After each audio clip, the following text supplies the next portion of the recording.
Hey, Hi, how's it going? it's going well. How about you? Okay. Um, there's no blood this week to report Good. or anything else. Actually, my cut is healing quite nicely. So Okay. yeah, I'm just, it's the countdown week before everything shuts down for 2 weeks. Yeah, except the office I work at. Right. Yeah, no, I know, and I'm so sorry. But well, welcome to Goodnight, Mr. Holmes, a podcast about the Granada Sherlock Holmes, which ran on ITV in the UK between 1984 and 1994, and ran on Masterpiece Mystery in the US around the same time. I'm Laura, And I'm Rachel. and today we are continuing to look at episode 32 in the series, The Master Blackmailer. As we mentioned last time, we're doing this in two parts, and this is the second part. So we pick up after Lady Eva fell from her horse and was taken to her godmother's house. Lady Swinstead has just come down the stairs to find Dr. Watson tending to Lady Eva. And Giving her brandy. yes, yes. and Holmes has given Lady Swinstead his card. Then Holmes and Watson are leaving Lady Swinstead's, and Holmes is saying that Milverton made Lady Eva fall. She saw his carriage, he says, and he looks positively murderous. Milverton, and there's a lot of back and forth between in the action, like stuff that's going on with Holmes and Watson, and then we're back at Milverton's house. Milverton arrives back at his own house, and as he's walking through it, Holmes is kind of doing a voiceover. And he says he wrings the nerves of his victims to add to his already swollen money bags. And there's this image of a snake that's superimposed on Milverton's face. Yeah, Holmes and Watson are at a zoo or something for some reason, looking at a snake and really working this metaphor. Absolutely, yes. He is the worst man in London. See him slither and sly. And yes, and we're watching the snake coil around a branch. And I'm pretty sure it's meant to be the London Zoo. And then Watson, of course, says, yes, is there nothing better we can do than spend our time here, Holmes? You have any suggestions? Confront him, charge him. The brain before the cudgel, says Holmes, and the camera is still incredibly focused on this snake as it rides down from the branch. Meanwhile, just like him, he'll squeeze his victims till he's drained them dry, Watson says, referring to the snake, who is, I guess, a boa constrictor. And who does not need water or a milk or a whistle to perform its duties. Yes. And we're doing nothing to stop him. Watson turns his head, notices that Holmes is suddenly not there. Holmes, he calls out, and we see Holmes disappearing around a corner. As he is wont to do. Yes. At Lady Swinstead's, Lady Eva is perched by the window. She then goes to a small sofa where breakfast has been laid out, some eggs and toast and tea, all of which are rapidly getting cold. You must eat, child, Lady Swinstead says, and she puts a blanket around Eva. What's troubling you? Are you expecting someone? No, Eva says, clearly lying. I'm just thinking about my wedding. Lady Swinstead gazes at her for a moment and says, now tell me the truth. And Eva starts crying. Yeah, we like Lady Swinstead. Yes. Excuse me, like her a lot more once this episode is done. Yes. We cut to Milverton's house. He's outside. The butler, Hebworth, is closing the door to the greenhouse. Holmes, in disguise as Escott the plumber, is watching from behind a large rhododendron bush. Suddenly, Agatha, the maid, drops down from I don't know where and pounces on him, giggling, "Got you!" And Holmes starts laughing as he tumbles back with Agatha lying on top of him. What time do they go to bed in this house, Aggie? He asks. What do you want to know for? She asks in a sing-song voice. So I know when it's safe to visit you, Holmes says. You could always come over the wall, throw pebbles at my window, Aggie says. Which is your window? I'll only tell you if you marry me, love. Them's my terms. Oh, Aggie, you have such a way with words, Holmes says. All right, I'm at the very, very top on the corner, and the master, he's in the floor below. but he's next to the garden, and Mr. Hebworth, he's on the ground floor just across from the study. Loves his sleeping because you can't wake him. He's a joke in the servants' hall, she tells him. Why don't he sleep upstairs? Holmes asks. Because the master wants him on guard, Agatha tells him. He's got loads of valuable stuff in his study because he's an art collector and he's afraid of burglars. Which, I mean, if Hebworth sleeps like the dead, he's not doing a very good job guarding these things. No, but I guess the joke is that Milverton doesn't know that he sleeps like the dead. I guess so, On yeah. the floor. And then she asks, "Are you a burglar?" Holmes nearly sobs. "Aggie, you touched my heart," he says. "Oh, I can make you a gift of mine," Aggie says, and she leans down and kisses him, which I have more to say on that later. But that's definitely a what? Meanwhile, the mastiff is barking, and someone, we can't quite see who, lets him out of his pen. He runs towards Holmes and Agatha. "Maximilian, who let you out?" Agatha says, popping up to catch him, and she ties his chain to the rhododendron bush and goes back to Holmes, who's lying on his stomach now with his face buried in his arms. I guess the kiss was really something. And she lies down next to him and starts stroking his hair. Peering out from another bush is Stokes, and he's looking mighty jealous. So he was the one who let the dog out. Yeah. He pops out and grabs Aggie, throwing her off of Holmes, and he grabs Holmes and hoists him to his feet. "What the hell?" Aggie shrieks. "Robert!" And Stokes starts to fight Holmes, but Aggie jumps on Stokes's back, seriously hampering his efforts, and it's a chaotic scene with the dog barking madly in the background. The fighting is better than that one episode where Holmes does the weird ballet. Yes, it is marginally better. This is also a really good cover for Holmes getting information. Like, what would he have done if she wasn't interested in him? Oh, yeah. I don't know. I don't even think he knew. Stokes whirls around, tosses Aggie to the ground, at which point she screams, "You're a brute!" And Holmes does a kind of karate chop to Stokes' neck. Stokes flies backwards into some spare window frames in the yard, and the glass breaks. "I'll get you, Ascot," Stokes says. He runs back to the house, encountering Hebworth, and says, "He's just around the corner." Hebworth comes into the yard where Agatha's trying to pull herself together, and Holmes is panting from his efforts. "What is this bloody racket?" Hebworth demands. Aggie starts to say something, but she turns around to point to Holmes, who, again, has utterly disappeared. Back at 221B, Holmes is back in his suit and tie, sitting by the window while Watson smokes and reads the paper. "Watson, you'll be interested to know that I'm engaged to be married," Holmes says. "Oh, yeah? Righto." I love that. Yes. "To Milverton's housemaid," Holmes says. At this, Watson lowers his newspaper. "Good heavens," he says. "I needed information," Holmes says. And it's thunderstorming in this scene, and rain is pouring down the window pane. "Surely you've gone too far," Watson says. "It was a most necessary step. I've walked with her, talked with her. Heavens, those talks. But the girl!" "Can't be helped, Watson. One must play one's cards as best one can when such a stake is on the table," Holmes says. "However, I rejoice to tell you that I have a hated rival that will cut me out the moment my back is turned." Holmes looks out the window again. "What a splendid day it is." I like that Watson's attitude. I think it's his body language where he's like, "Oh, you have a rival? That's fine then." Yes, it makes it all better. And Watson looks confused. "Huh?" He turns around to face Holmes. "You like this weather?" But Holmes isn't talking about the weather. A carriage has pulled up outside, and Lady Eva is getting out with an umbrella that is far too small for the job. It's more like a little parasol. When she's inside and seated, she's telling Holmes, "My father died when I was 12. My mother stays in the country.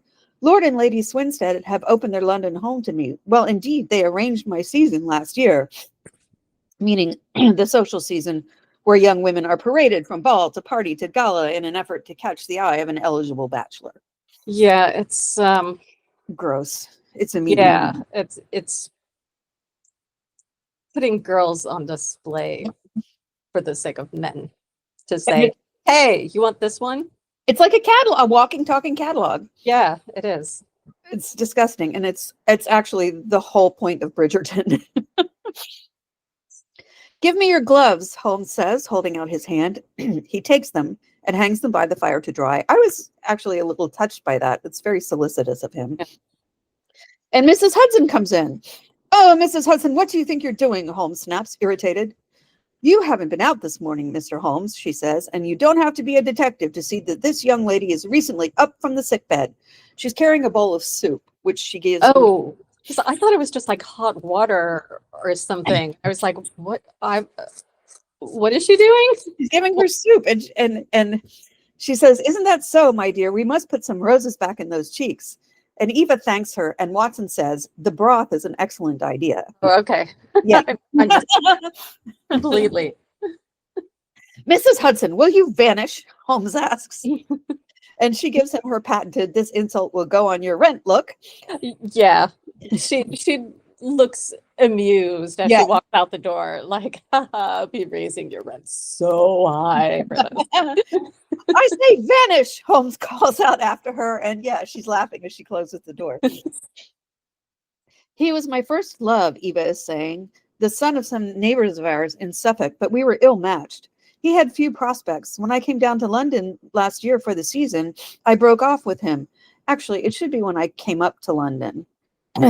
Because even if you live in the north, they call it coming up to London because London is like socially the pinnacle of everything. Okay. Yeah. Huh. Yeah, it's something I learned from Downton Abbey. When I came down to London for last year for the season, I broke off with him. I didn't realize how much I hurt him. He returned my letters, and I put them away in a trunk, which I keep with me. Holmes is pacing in front of her, carrying this string of worries. Why not just burn them? Sentimental. Yeah, but you're not going to be together anymore, and you have the potential for blackmail. I have a trove of letters that I wrote to an old boyfriend that when he got married, he returned them to me. Oh, wow. And I haven't opened them. They're in my storage space now. I refuse to put myself back in that space. Again, why not just burn them or shred them or something? Can't do it. Okay. Just can't do it. Yeah. Don't know why. It's for my kids to sort out later. Okay. They'll be like, yeah, this is going in the trash. Yes, I know, but I won't be there. So now the substance of these letters, he asks, they're just a little foolish, Eva says, but sufficient to cause your fiancé misgivings, Holmes says. And she nods. Harry's so proud of me. It frightens me sometimes that I cannot live up to his expectation of me. She's starting to cry. It was your maid who found these letters, Holmes asks. Lily, yes, she says. I trusted her. I cannot believe she could have betrayed me like this. I've known her a whole week. Well, and this sparked a thought. So if you paid your servants sufficiently, they wouldn't go making backroom deals with blackmailers. I suspect some of it is probably class resentment. Yes, that too. But this happens all the time, even now. And it's how the British tabloids work as well. So the tip top of the aristocracy is, of course, the royal family, who are notoriously cheap when it comes to paying servants. And the newspapers pay for tips and stories. So the aristocracy is sold out all the time. It's amazing. You think they'd learn after a while? They don't. And it's part of the tabloid business model. And it's been this way for centuries. This goes way before, since like Tudor times. Wow. Yeah. But no, they don't learn. Watson leans in close to Holmes. How would this Lily know about Milverton, he asks. I think the idea may have come to her through a misfortune that befell a friend of mine, Eva says. Charlotte, who was to have married a Colonel Dorking. She collapses back on the wicker couch. And very artfully. Yes, she's a delight. And Mr. Milverton sent her some letters. They were very distressing. Lily and I were there when she received them. Eva sobs. To think the same fate has befallen me. It will be all right, Lady Eva, Watson says, being the wise old uncle. What can you do? My marriage is on the 18th. He's demanding that the money be paid to him 4 days prior to the wedding on the 14th, the day of the dance. The dance? Holmes asks. Lord Dovercourt has arranged a wedding feast and invited half of London, she tells him. Holmes gets up and fetches her now dry gloves from the fireplace. I'm dreading it, Eva says, as Holmes hands the gloves to her. Now, if you will place yourself in my hands, I will inform Mr. Milverton that you have commissioned me to meet him to make the best terms that I can, eh? And he strides off towards his bedroom.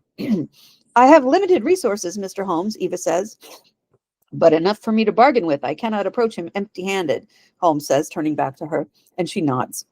Good, good. Eva stands up to leave. Holmes calls out, my felicitations to your godmother, and Watson shows her out. Lady Eva, Watson says. He takes her hand. You must trust Mr. Holmes and his methods, absolutely. Mrs. Hudson will see you out, Holmes shouts, washing his hands in his room. I mean, it's not that hard to find the door. No. So right there. Once back inside, Watson's scolding Holmes. That young lady must be treated with infinite care, unlike your other recent escapade. Oh, Watson, it took some nerve for her to come here alone, Holmes says. It is my belief that Lady Eva and the Milverton housemaid have something in common. He sits down at his desk and he dips his pen into the inkwell. And what is that?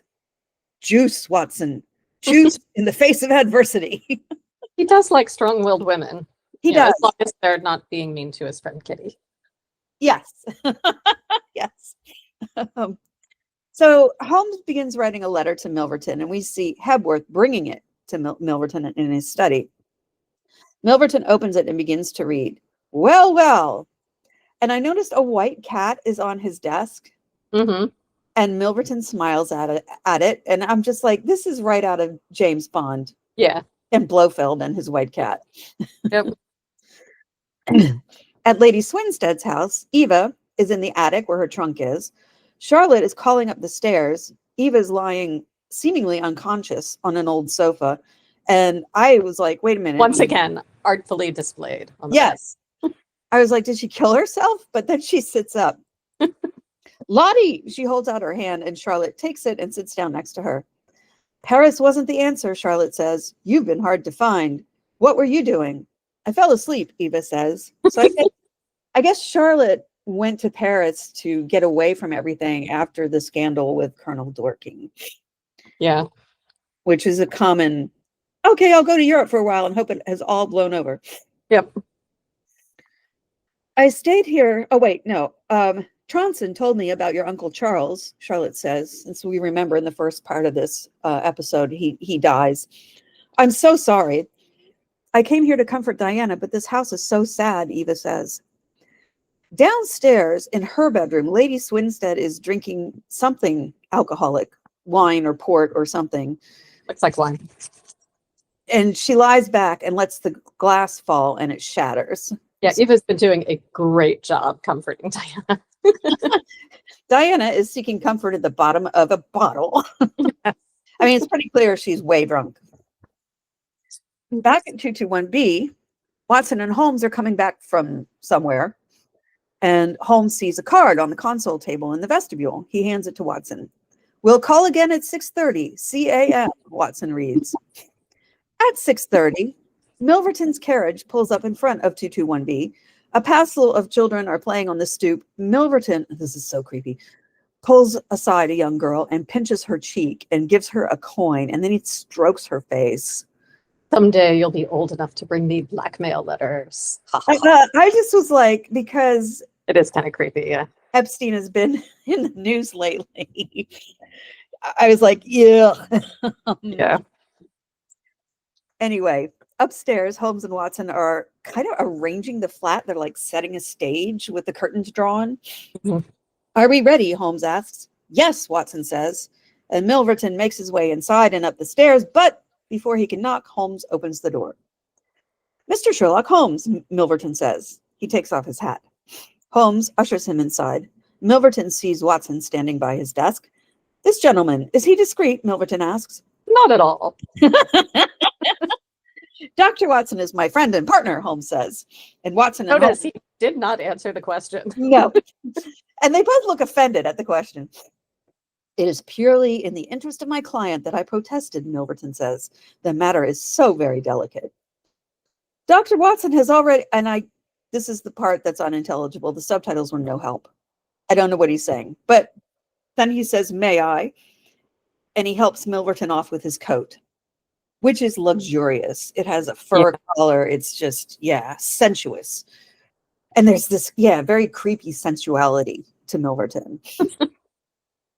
Milverton places the coat on the arm of the sofa. Then we may proceed to business, he says. You said in your note that you were acting for the Lady Eva. Are you empowered to accept my terms? And Milverton sits down. Watson suddenly throws open one of the curtains, and Milverton winces as the sunlight streams in. And I'm like, you think he's a vampire? No, that's next time. That's true. Yes. Watson goes to his armchair and he says, what are your terms? And Milverton smiles. £7,000. And the alternative? My dear sir, it is painful for me to discuss it, Milverton says. But I can say that this is all done with the most careful consideration. And if the money is not paid on the 14th, then there will certainly be no marriage on the 18th. We are, of course, familiar with the contents of these letters, Watson says. We shall advise our client to tell her future husband the whole story and trust to his generosity. Well, you evidently do not know the Earl, Milverton says. What harm is there in these letters? Holmes asks. Just like you were asking, like, what could be in... Milverton gives a little giggle. They're sprightly, very sprightly. The lady was a charming correspondent. But I assure you the Earl of Dovercourt will fail to appreciate them. However, if you think otherwise, it's purely a matter of business. If you think it in the best interests of your client, then indeed it would be foolish to pay so large a sum of money. And Milverton stands up. Holmes beats him to the door. You go too fast, Watson says. We would certainly make every effort to avoid scandal in so delicate a manner. I felt sure you would see it in that light, Milverton says.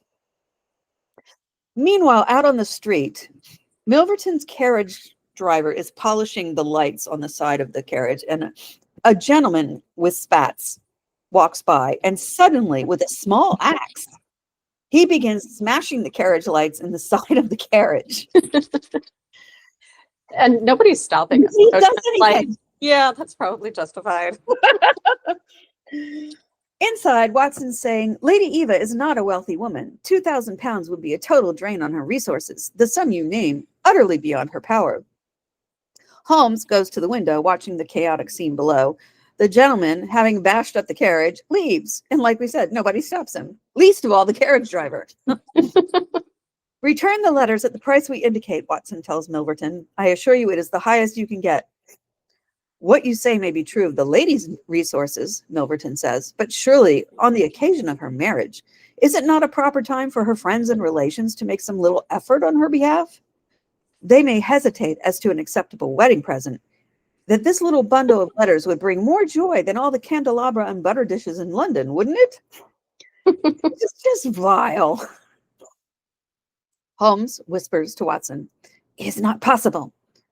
It is not possible, Watson duly repeats. And Milverton sighs. Oh, dear me, then. How very unfortunate. I cannot help feeling that ladies are ill-advised in not making an effort. And he pulls out some letters. Not making an effort to burn their letters. Yes, I agree. He pulls out some letters from his pocket. Look at this. This belongs to... And it's blurry, but I recognize it as the royal coat of arms on the flap of the envelope. Oh. Yeah. The lion and the unicorn and Well, perhaps it's hardly fair to tell you to whom this belongs until tomorrow morning, when it will be in the hand of the lady's husband, and all because she could not find a beggarly sum, which she could easily do by turning some of her diamonds into paste. It is such a pity. Which, I mean, fair. Yeah. You may have noticed a small paragraph recently in the Morning Post. The sudden end of the engagement between the Honorable Miss Miles and Colonel Dorking. Yes, and its tragic consequences, Watson says. That was tantamount to murder, Holmes says. How do you answer for that, Mr. Milverton, says Watson. How a man conducts himself under such circumstances is a matter for himself alone, Milverton says. Circumstances that I deliberately Well, create. yes. And so Holmes jumps up. He stands right in front of Milverton. That is a monstrous assertion. It was you and you alone who caused his death. And the sum involved, trivial, Watson says. Indeed, the mere 1,200 pounds would have settled the whole question. Pitiful, isn't it? And yet here I find you, Mr. Holmes, a man of sense, boggling at terms, when the whole future and honor of your client is at stake, Milverton says. And yeah, I mean, the way Milverton takes himself out of the equation, as if he has nothing to do with any of this and his actions were not meaningful. Yeah. It reminds me so much of a lot of the bad faith of political arguments these days, where things are equated that should never be equated. And it's very much the logic of the bully. Like, it's not on me that I'm bullying you. It's on you that you're being bullied. Well, and you see that a lot when it comes to talk about rape and domestic violence. It's always the woman was raped, the woman was beaten, and not a man raped a woman. Somehow there's a perpetrator. Right. No, Just a thing that happens to women's bodies spontaneously. Right. Oh, God, yes. Absolutely. And then they, of course, go on to blame, well, she must have done something. You surprise me. You do, really, Milverton says. The money cannot be found, Holmes says. Surely it would be better for you to take the substantial sum we offer than to ruin this young woman's career, which can profit you in no way, Watson says. Well, I mean, that's a warning to others. Here we go. There you're mistaken, Milverton says. An exposure would profit me indirectly to a considerable degree. I have 8 or 10 similar cases maturing. I know. Now, if it is circulated that I have made a severe example of Lady Eva, I shall find the rest much more open to reason. Do you see my point?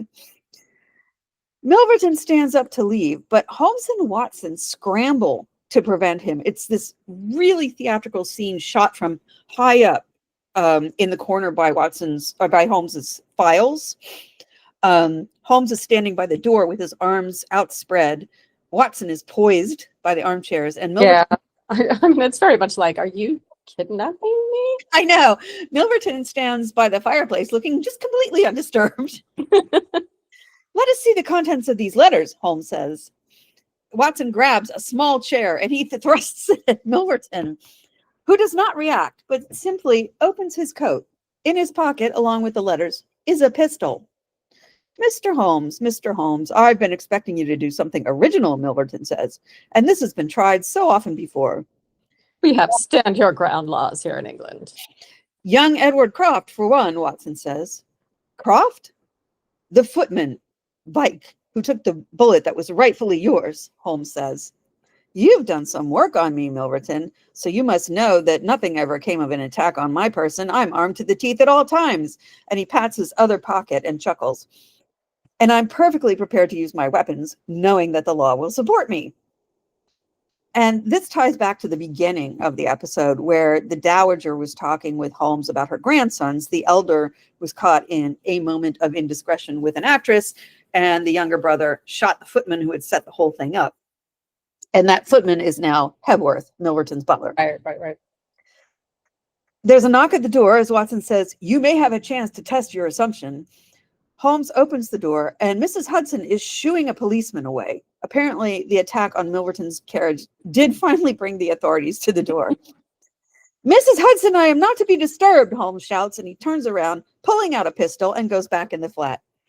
At which point Milverton tells Holmes, surely you don't believe I'd be so foolish as to carry my livelihood here in my pocket. Meaning the letters he has are not Lady Eva's. They're just proof that he does this. Yeah. And Holmes is like, yeah, but if you did and I didn't check, I'd feel very silly. Just making sure, Mr. Milverton, Holmes says.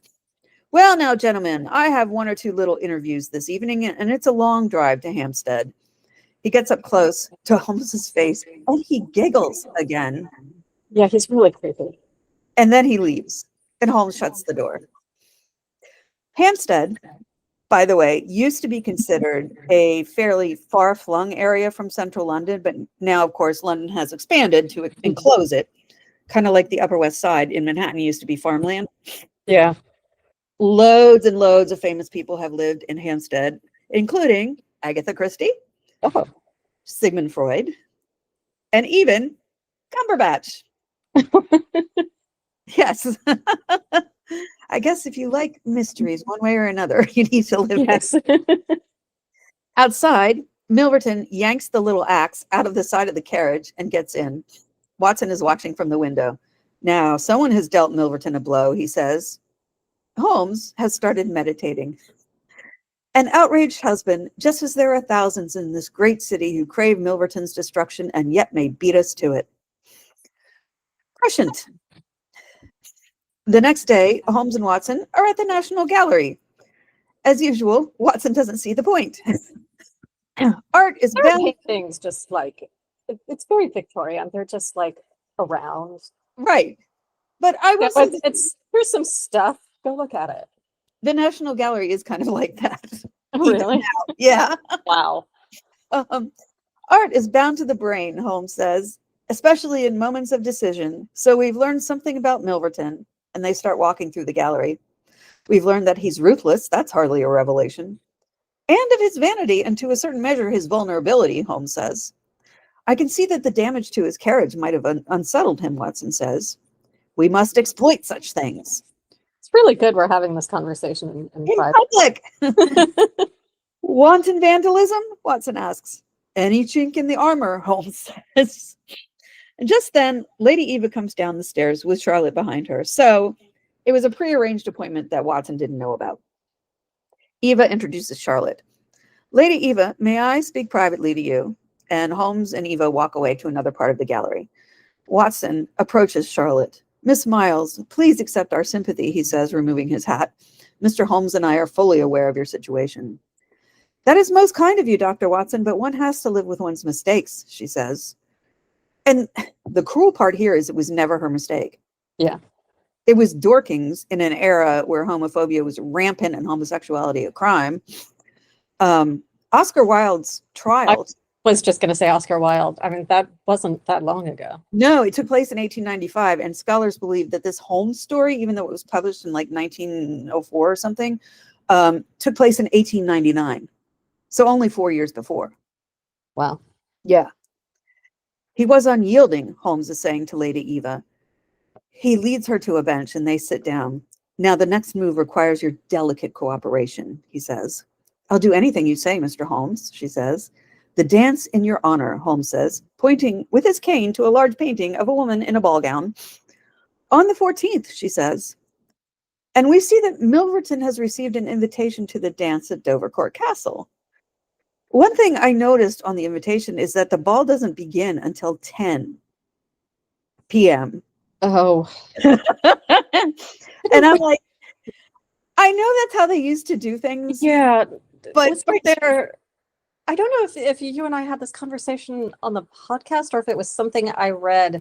Might have read it in Trollope, where aristocrats, like they usually were around at night and during the day. Yeah, but by 10 p.m. I'm ready to put on my PJs. Oh yeah, but that's because you and I have to work, and these are people who don't. That's true. They can sleep till forever. Yep.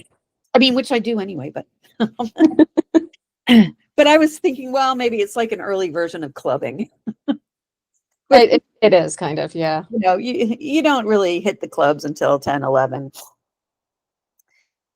At Milverton's, Holmes suddenly barges in. He greets Stokes, and there is Agatha.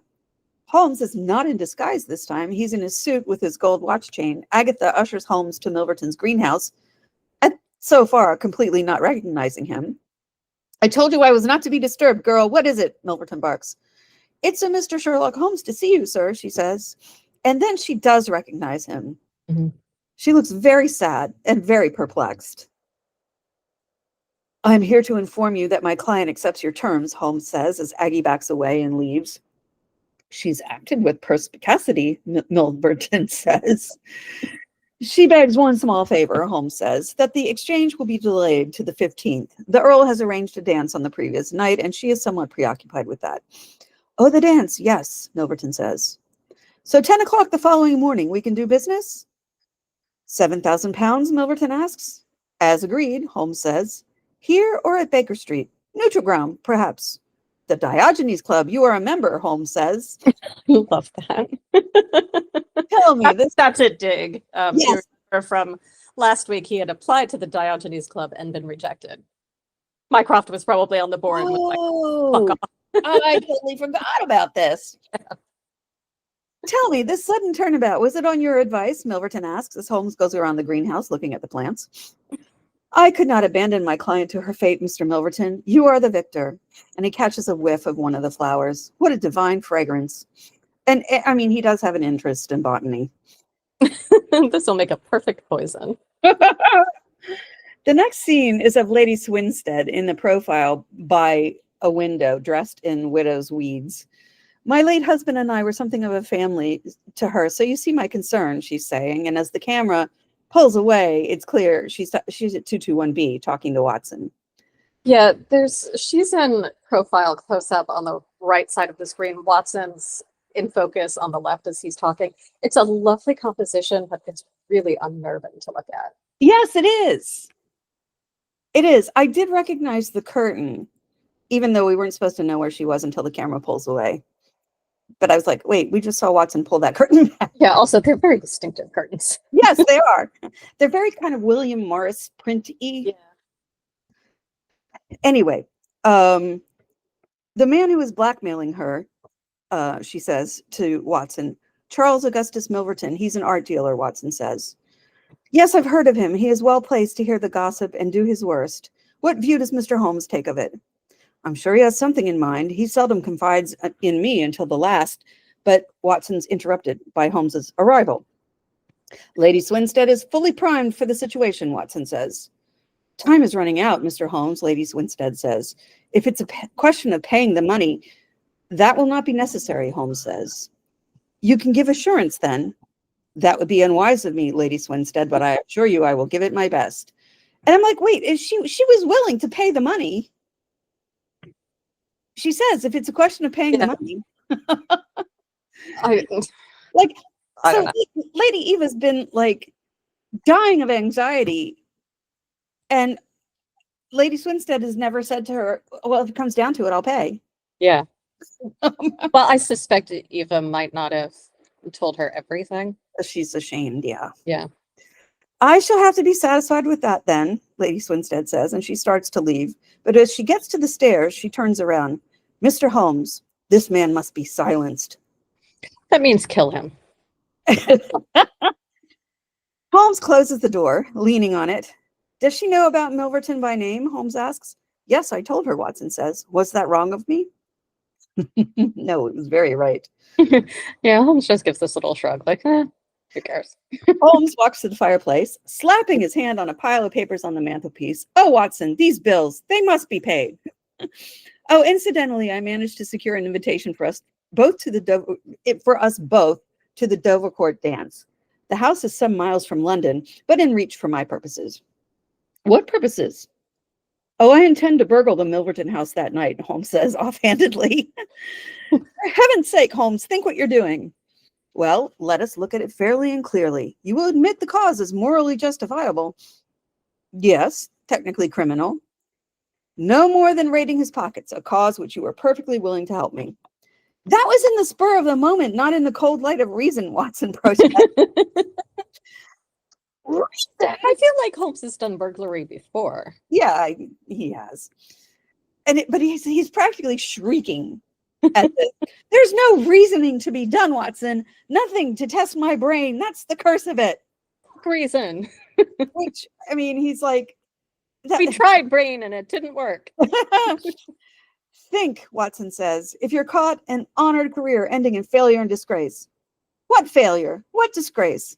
Against defeat? You must know me well enough that I would never adopt so energetic a course if another were possible. I must have those letters, and I have the house in the palm of my hand. The cudgel before the brain, Watson says. Yeah. He starts laughing. What of the odious Milverton? Do you think he's just going to open his gates and invite you to stroll in? Milverton will be at the dance as a guest of Lady Eva's. It's monstrous, Holmes, Watson says. My self-respect and reputation are at stake. It's the only way, Holmes says, whirling to his room and closing the door. Well, I don't like it, any of it, Watson calls after him. So Dovercourt Castle is tremendous. It's this huge hall, and I couldn't get the filming location of this one. I don't know where they did it, but it's got incredibly large paintings hanging high up near the ceiling, and the ceiling's painted as well. Yeah, I have a note along with that says "Eat the rich." Exactly. No, I mean, it's like, it just, these houses should be museums. Yeah. Or the art should be sold and the poor should be fed with it. Yes. Yep. Lady Eva is staring up at this magnificence when Charlotte comes up to her. You have nothing to fear, she says, and they smile at one another. And Lady Eva continues regarding the paintings and the grandeur of the hall.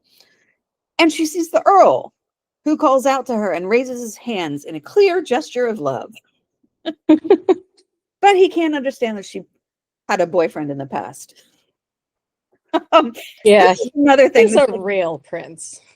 The purity politics here, where the woman has to be completely, like, never have had any kind of experience whatsoever. She has to be as innocent as a babe, and then she gets married and she has to run a household. Yeah, it's like, these men are not thinking with their heads. There's also something I've heard on and off with purity culture, that girls are taught, from the time they're old enough to the time they're married, that stay away from boys, and kept as ignorant as possible about sex, and then they're married and expected to do whatever husbands with. It's got to be, and it's, from what I've heard from people raised in purity culture, it is an enormous shock. So I was almost raised that way. My father, being a Presbyterian minister, was adamant that I had to be a virgin when I got married. We had sex ed in school, and my mother also gave us books, so we knew about stuff. And I had a little brother, so I knew what a penis looked like.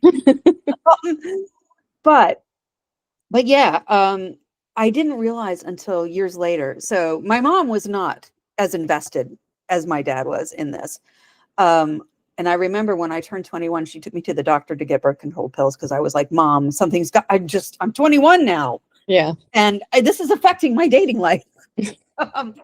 And she also said to me, yeah, and you also don't want to go in without having tried it out first. Yeah. With the guy. Yep. So my parents had a very awkward sex life the first 6 months of their marriage, and I should not know this, but my father told me. But anyway, it's just, I didn't realize until years later that the reason my dad was so adamant about this was not purity. It was because my mother's younger sister got pregnant before being married. And while my parents were making the arrangements for... That's what birth control is for. Yeah, but I mean, they had condoms back then. It didn't, yeah, I know. But so my aunt went and lived with my dad's parents while my parents were planning their wedding. And she had the baby and gave it up for adoption. So I've got a cousin out there that I know nothing about. Wow. Yeah. And this is why my dad was like half crazed. Yes, there's birth control, but men don't think that way. So yeah, I hate this lack of pragmatism. Yeah. Yeah. I mean, that's another thing that is very couched in very neutral language. Oh, when women get pregnant, just all by themselves, spontaneously. There's only one woman who ever did that. And she's mythological. Yeah. So at 221B, Holmes and Watson are preparing for the dance. Holmes is yelling furiously for Mrs. Hudson, who, he claims, has not tidied up. Where are my shoes? And clothing goes flying about his bedroom. Yes. Watson looks at the nearby table, where usually the breakfast things are. There's a rope, a grappling hook, some putty, a lock-picking kit, a bowl. Holmes comes out of his room with a pair of shoes. Shoes, masks, he asks. Watson's doctor's bag is lying open next to all the burgling tools. Black silk handkerchiefs, Watson says. I see you have a natural turn for this sort of thing, Holmes says. I wonder where I learned it, Watson said. I love that as much as Watson's disapproving, he's still Holmes's ride or die. Yes, exactly. Loyal to the end. Yes. At Appledore, Milverton is headed out to the dance. Take the usual precautions tonight, Hebworth, he tells the butler as he gets... Yes, I will sleep deeply tonight. Got it. And presumably his carriage has been repaired because he gets in it and goes off. At the dance, Eva is smiling and enjoying herself. Charlotte has found a dancing partner as well. Holmes is watching from the side. A large portrait slides back and Lady Swinstead is behind it. And somehow nobody notices this. Watching the dancing below, as a widow, she cannot participate because she's still in mourning. So she can still watch semi-discreetly. Yeah. Milverton snakes his way along the dancers and the footmen, observing the jewels that the ladies are wearing, clearly making calculations of his next targets. So, about the jewels. For women at that time, and even before, jewels were not just ornamental. They were a source of income should things become dire. Yeah. The whole idea of giving, before De Beers got in on it, the whole idea of giving a woman an engagement ring was so that if anything should happen to her husband, she could sell it to help fund her widowhood. Interesting. Yeah. Courtesans received gifts of jewels from their paramours for similar reasons. At the inevitable end of the relationship, at least she'd have a monetary payment for it. Yeah. So Milverton is looking around the room, adding up the potential value of all this jewelry and making plans. The people are at risk here, Watson mutters to Holmes. We leave in 8 minutes, Holmes says. Little exchange. A servant goes to the Earl and tells him that Lady Swinstead would like to see him upstairs. So the Earl takes his leave and goes upstairs to see Lady Diana. Harry, that man, Lady Swinstead says, nodding at Milverton. Is he an invited guest? Except they show you what she's seeing outside the window, and you can see like 3 or 4 men in there, but they're all like facing the back, and they're all wearing similar outfits, and it's just like, yeah. Yeah. Milverton, yes, it's something Eva schemed, the Earl tells her. The painting. Clever girl's probably trying to whittle down the price by inviting him here. Don't worry yourself, Diana. It's all right. And this does not calm Lady Diana down one bit. So I guess the ruse is that Lady Eva is trying to buy a painting from him, from Milverton. Or at least that's what she tells the Earl. Watson joins in on the dancing, feeling quite jolly, and so many lovely young women. Meanwhile, Milverton accosts Holmes. How strange to see you here, Mr. Holmes. Just mixing business with pleasure, as no doubt you are, Holmes says. Purely pleasure this evening, I assure you, Milverton says. You will be keeping our appointment. A footman comes over to Milverton with a letter on a silver tray as the dancing resumes. Milverton reads the letter and looks around wildly.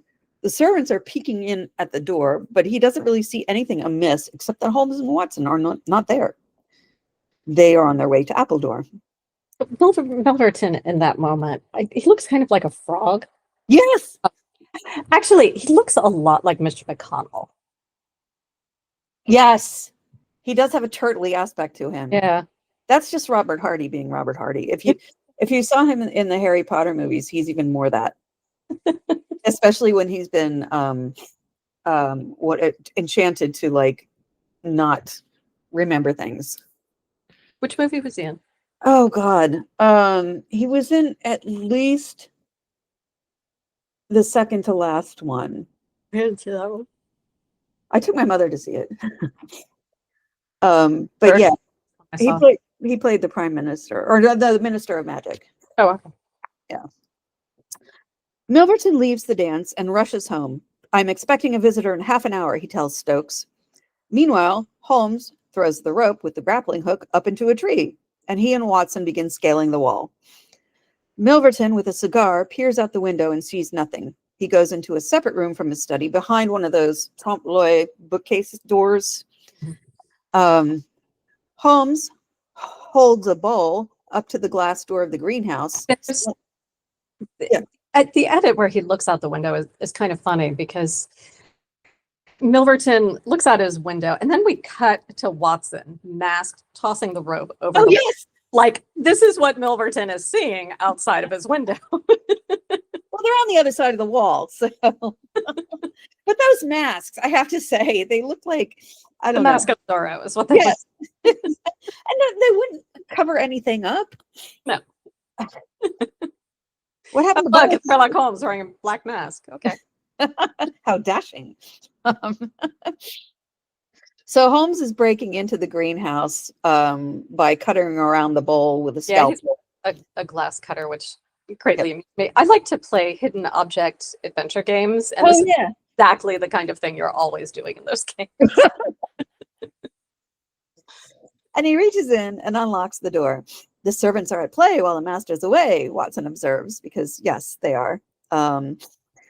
Once inside, Holmes begins picking the lock of Milverton's safe.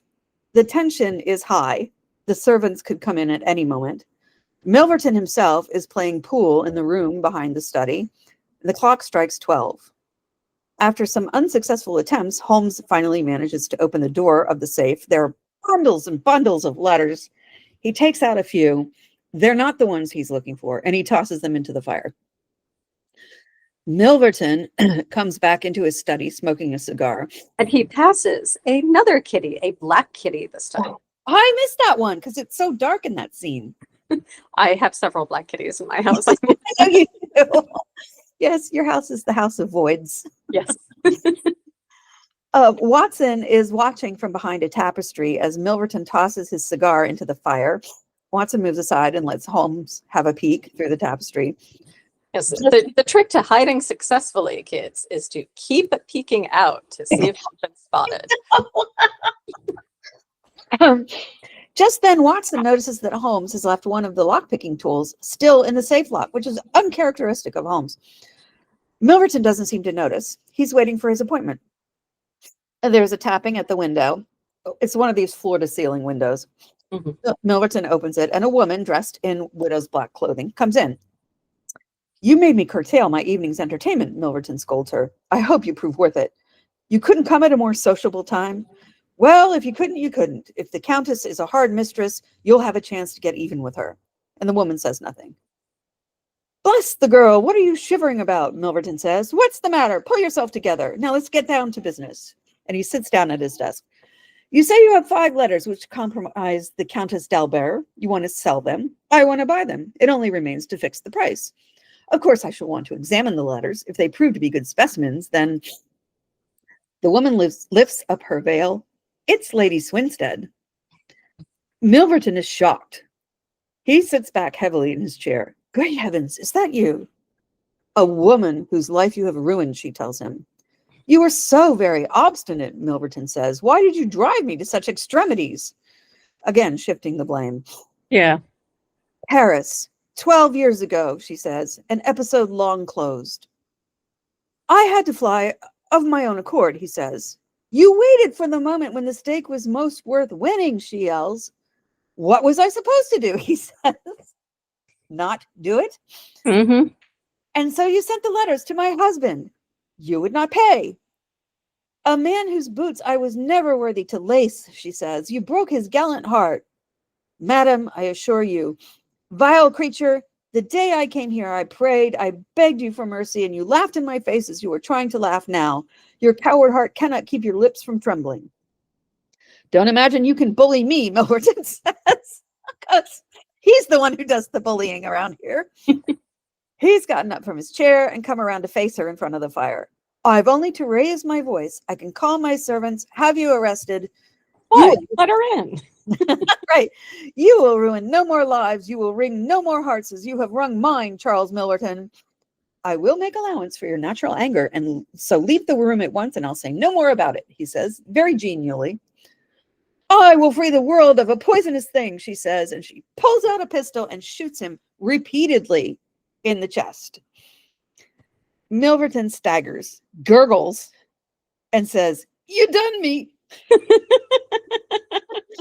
And he Fabulous gurgles, last words. I know. He gurgles again. We'll put it on his tombstone. She done me. He crumples to the floor as the servants are rushing to the study door. Like, Charles, this isn't an opera. Just die already. No, it took him forever. She shoots him again twice. As he dies, she stomps on his face, breaking his glasses, and then she leaves. That's original from the story. Nice. Yeah. Holmes and Watson rush out from behind the tapestry. The fire, Holmes says. He and Watson throw all of Milverton's blackmail into the fireplace as the servants are hatcheting their way through the door. Burn, burn! Nice of them. Holmes yells at the fire, and then he picks up a jewel from the floor by Milverton's corpse, which apparently Lady Diana had dropped. "Lady Swinstead, you're free," he says. The servants break through the door just as Holmes and Watson are rushing away out that window door thing that Lady Diana came in through. Hebworth gives chase, but he cannot catch them and does not recognize them. Agatha faints, and Stokes has to grab her as she falls. And Holmes and Watson get away, but not before Watson kicks Hebworth in the face. Yeah, and then he falls back. He falls onto his back, and it's like, "Arg!" Like, literally says "arg," waving his like a little baby. I was dying. Next, we're at an auction of Milverton's possessions. Just as the auctioneer is announcing a box of miscellaneous trinkets, letters, do I hear £5? The messenger from the first scene, the one who took Lady Swinstead's letters to Emile the Count, comes in. The box is sold. The messenger comes all the way in and sits down. Holmes and Watson are among the audience as well. Oh, yeah, the guy who looked like young Yes. Yes. Tim Yes. Curry. Yes, young Tim Curry. Yes. His name, oh God, is Bertrand. Yeah. But he's never identified in the episode as Well, Bertrand. no, he owned the cafe, right? Oh, that's right. That's right. So Holmes mutters, "The steward of a noble household, making sure." The auction continues. It's a bust of Athena. Bertrand is bidding silently, and he turns to Holmes, acknowledging him as the bidding goes up. And these silent looks back and forth are also cues to the auctioneer, because that's the way these auctions go. They like a slight nod of the head or a little movement of the hand, and you're stuck with it. So the bidding goes up. Holmes buys it for £100. Bertrand gets up. £100 in 1904, which was when this was published, is the equivalent of £15,538 today. Okay. So Bertrand's disgusted. He gets up and leaves. At 221B, Holmes is absolutely wailing on the bus with a hammer. Mrs. Hudson hears the racket. She runs upstairs. Holmes has the pieces in a blanket that he throws onto the table, and he begins going through the rubble. They're not. They're in a rug. Oh, a rug. Yes. Yeah, I'm sure she was like, "This is an expensive rug." The hearth rug. Right, right. And this sort of flashes back to the Six Napoleons. Oh, yeah, absolutely. Holmes is like, "Well, I worked on the Six Napoleons." Exactly. Yes. What at auction? Watson says, £100. Why has he smashed it? Watson shakes his head. I mean, they talk about Holmes as if he's not even there. I thought there might be something in it. I'm more than happy to say I was wrong, Holmes says. And he hands the bundle to Mrs. Hudson. "Thank you, Mrs. Hudson." And she gives a little yelp. And she takes everything away, looking back over her shoulder in dismay. So the rent's going up again. Exactly. "And why, as a point of interest, did the Frenchman want it?" Watson asks. "Sentimental reasons? Just making sure?" Holmes sits down by the fire. Watson takes out his notebook and starts to write. Well, now that we've saved these people from blackmail, let me write up the whole thing and make it public. "No, Watson," Holmes says, "there are certain aspects of which I am not proud. Please bury this case deep in your pocket." And Holmes looks down at some of the rubble that remains by the fire and puts his hand to his head. Through a crack in the plaster, one of Athena's eyes glows at him. So Bending the Willow describes this final scene. The closing episode, featuring the auction of Milverton's objet d'art, is based on what happened when Charles Augustus Howell's goods and chattels were sold off. A whole array of noble names sent minions to bid for certain pieces in the hope of snapping up items which might conceal evidence of their indiscretions. Interesting. Yes. Thus, when Holmes sees Bertrand, supplier of secrets and in essence, Milverton's successor, bidding for the bust of Athena, the detective suspects that it contains some evidence evidence of some indiscretion. Back at Baker Street, he smashes the bust, only to discover he is wrong. But as he gazes at the shattered fragments in the grate, he glimpses a burning ember lighting the eye of the goddess. It glows brightly for a brief moment, the symbol of blackmail, the parasitic force which still lives, still survives, despite the death of one of its most powerful agents, the most dangerous man in London. Athena's the goddess of blackmail? How no, it's the fact that the light is still glowing, even though it's a dead statue. In other words, the spirit of blackmail. Yeah, I know, it's done. It's done. Okay. Apparently, Brett came to regret the kissing scene with Agatha. He felt it was out of character for Holmes. And when I first saw this episode around 15 years ago, I had to agree. I'm like, no, he would never. Yeah. And of course, it depends. You could also put it as he really gets into his roles, which he does. He does. Oh, God, yes. But of course, the tabloids at the time really drilled down on that scene at the expense of the whole rest of the show. So again, bending the willow. Of course, for the press, Holmes's kiss was the only thing of interest about the film. The report in the Sun newspaper for 20th of December, 1991 is hilarious. Headed, Sherlock shows he's no homo. It reads, Sherlock Holmes is to be seen in a sexy clinch for the first time. The straight-laced sleuth romps with a busty serving maid in a $1 million or £1 million TV special being screened by ITV in the new year. The plot of the new 2-hour drama, The Master Blackmailer, also involves gays and transvestites. And I'm like, yeah, that's the Sun. And nothing. Okay. The Sun is just, that's what it's Rupert Murdoch. And I think it's in Liverpool that the Sun is not sold. Oh, good for them. Yeah, they've banned it. Good. So, I mean, all of this completely ignores Robert Hardy's performance, which was fucking brilliant. Yeah. I don't even think Lars Mikkelsen captured that degree of sliminess, and he licked Lindsay Duncan's face. Hardy doesn't have to do anything. That's something you have to do if the rest of it isn't working, you know? Yeah, I know. Exactly. Yes. Hardy didn't have to do any of that. He just was Milverton. Yeah. Reveling in his grift to an almost pornographic degree. Oh, Mitch McConnell. Yes.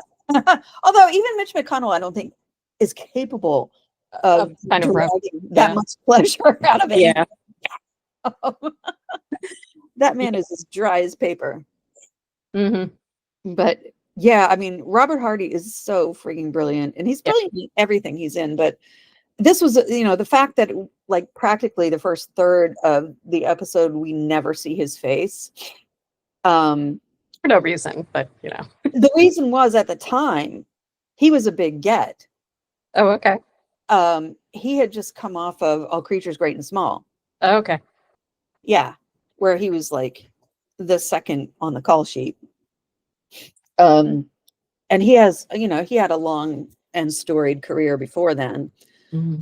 So his face would have come as a surprise. I mean, the thing is, I recognized his voice just because it's so distinctive well before his face was even shown. And I am sure that everyone watching would have recognized it as well. Because it's like practically trademarked. But yeah, I mean, It's really good. I liked it.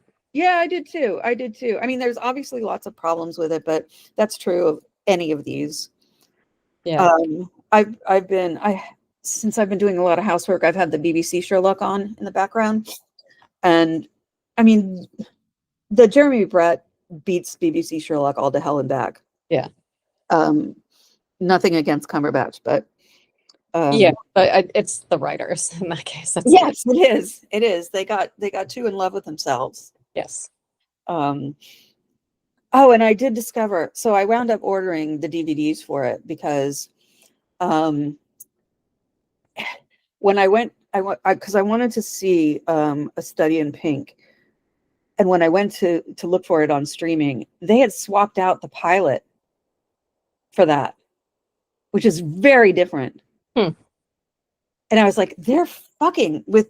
Okay, I need to get the real ones. I need to get it in hard copy because it's just so handy to have and throw on, and because I've memorized all the lines in it. Anything further to say about this episode? I really like this one. This was I want to say an energetic performance from Brett, not like season 1 type of like almost manic energy, but Yeah. Yep. It just a really good, solid performance. Yes. He's not jumping over the furniture, but yes. But no, he's embodying Holmes at this point. Yeah. Um, it was all really well acted. This was really a great adaptation. Yes, it's one of my favorites. Although now that Christmas is coming, I have to go back and rewatch The Blue Carbuncle. The Carbuncle, yeah. I was recommending that. There was a LinkedIn discussion about non-traditional Christmas movies, and of course there's the whole canard of Die Hard being Die Hard, yeah. Like, oh, you guys have to watch The Blue Carbuncle. It's perfect. Watch that and then watch A Christmas Carol. And then watch Die Hard. I need to go back and rewatch that. It's been an age.